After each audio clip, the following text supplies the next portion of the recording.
कर जाती हो, साल भर पर आती हो, विद्या देकर जाती हो। माँ तेरी लीला अपरंपार है, सभी बच्चों के दिलों में राज करती हो।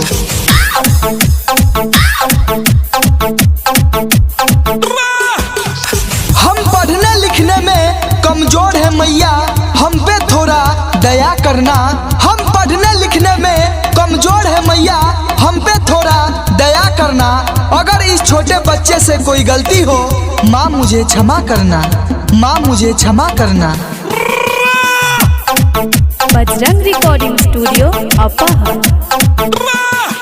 तू ही स्वर की दाता है, तू ही वर्णों की ज्ञाता है। तू ही स्वर की दाता है, तू ही वर्णों की ज्ञाता है। तुझ पे ही नवाते हैं शीश, हे शारदे मैया दे दे आशीष।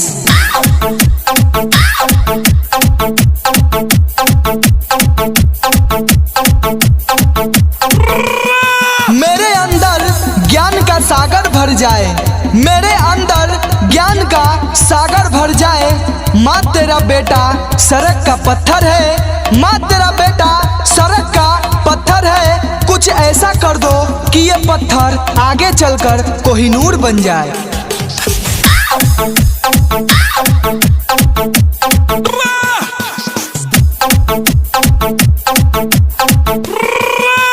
हजारों गम हो फिर भी खुशी से फूल जाते हैं, हजारों गम हो फिर भी खुशी से फूल जाते हैं। जब हंसती हो माँ तुम तो हम सारे गम भूल जाते हैं।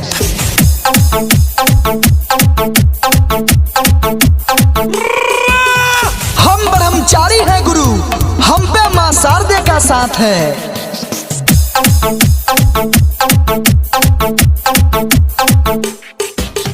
वीणा की झनकार, तबलों की थाप, घुंघरुओं की खनक और कलम की छाप। माँ शारदे का हो जिस पर हाथ, फिर डरने की क्या बात।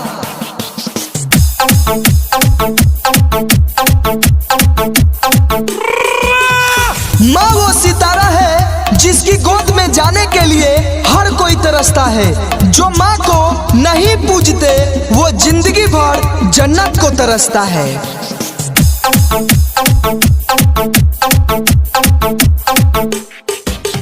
मुश्किल राहों में सफर आसान लगता है, मुश्किल राहों में सफर आसान लगता है। ये मेरी माँ का दुआ है, असर भी अच्छा लगता है।